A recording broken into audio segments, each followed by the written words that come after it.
and shown his abilities on the football field. Hey, bastard. So we just throwing all this away for game banking. He got it. It's nobody. He was described as very... Boy, if you don't get... Yo, what's good, you boy Chris Bell in our video. Y'all film today. They got a middle class African joined the Crips. He killed 420. Yo, that's a crazy title. But y'all feel me? Hit the subscribe button, like button, more content like this. All right, right into it. 3, 2, 1, when all The war stories. In this episode, I'll be discussing Black Africa. Ezekiel E. Christopher Awumili was born on October 6, 1997. He got the nickname Africa because he was full-blooded Nigerian. He also went by Tiny J Stone. He grew up in a well-to-do family. His father was a businessman and his mother worked as a registered nurse. Although his roots was from Africa, his assimilation into Black American society was seamless, and he was fully embraced by the culture. Despite being raised in a strong two-parent household, Africa became more influenced by his environment when he was outside of the home, emulating the Black American kids he went to school with. Instead of the straight and narrow path pushed by his parents, Africa chose the street life instead. He would get put on and join the 89 East Coast Crips, an active and highly reputable East Coast set located in the Florence Firestone district. Up until the mid-2000s, they would be seen deep out at Washington Park. And after the 6-pack and 11-8 East Coast Crips, they're arguably one of the most combative East Coast sets.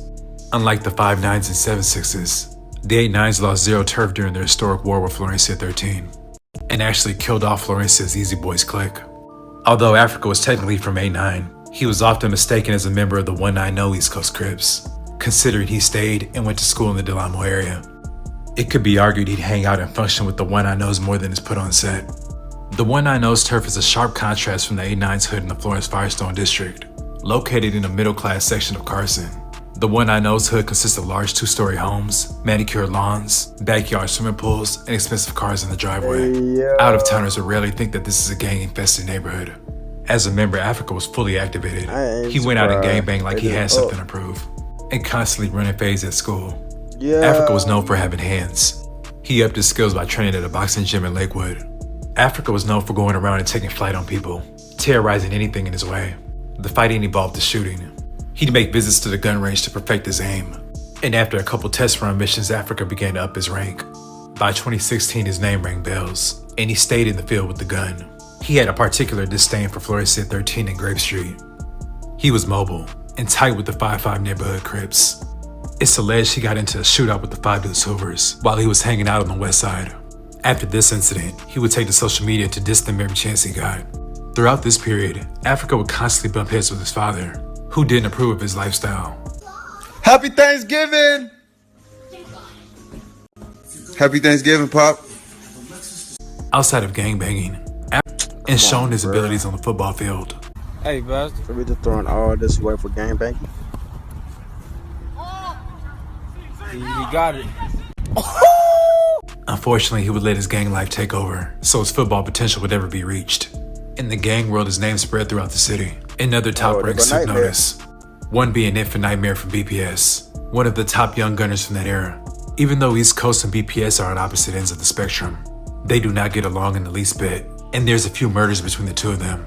So when Nightmare saw his opportunity to kill Africa, he took it. One night, Africa was hanging out in the Rolling 40s, when Nightmare and 2 Blackstone members crept up, guns blazing. Africa was supposed to die that night, but another Crip wound up being shot in the face. Africa was able to evade the ambush. East Coast held Africa in high regard because he was always down to put in work. In 2016, this was at the back end of the East Coast Florencia War, and there were still bodies being dropped. One night, Africa was on a solo mission driving around Florence, looking for a F-13 to knock down. He drove past Holmes Avenue and parked up on Beach Street. Africa allegedly got out, spotted his target, and opened fire from about 20 yards away. The Florencia members immediately started shooting back, nearly killing Africa in their turf, causing him to retreat. Africa returned back to his set and reported back on his failed mission. He allegedly would end up dropping the F-13 member on a later date. Grape Street was next up on his shit list. The Grape Street Crips are a notorious black gang concentrated in the Jordan Down projects. No other gang has done the damage that East Coast did to Grape Street when their war popped off. East Coast went on full blitz mode. In 2017, the height of the war was over, but ill feelings were still there. Africa was a full enforcer on the Grape hate train, packing out members. Affiliates were getting the smoke too. One time, Africa threw a female out of his car and took her phone for playing 03 Greedo.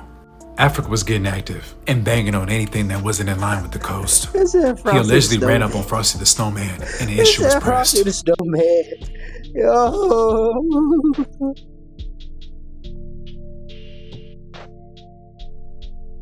All of that pressure Africa was applying would ultimately lead to his demise. On the night of May 20th, 2017, Africa was contemplating on going out to a Jersey party that was being held in Carson. After being on the fence about it, he decided to go. At the party, Africa was deep with the Crips, and allegedly the opposition arrives. Allegedly the opposition didn't want any issues initially, but Africa went into full press mode, sparking off a physical altercation that would spill off into the streets. The enemies would flee, but returned shortly after and began shooting at Africa and the Crips. Africa was hit in the chest and he dropped on the concrete.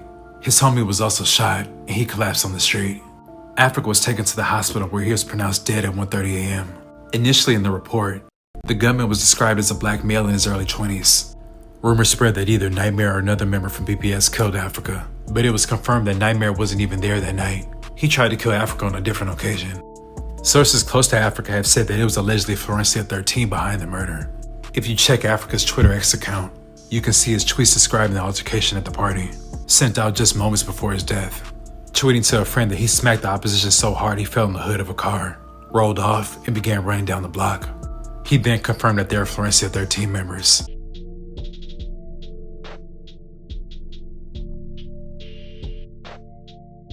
Africa's family was very distraught over his murder, and apparently his mother would not allow any of his homies at the funeral. His body would end up being sent to Africa to be buried.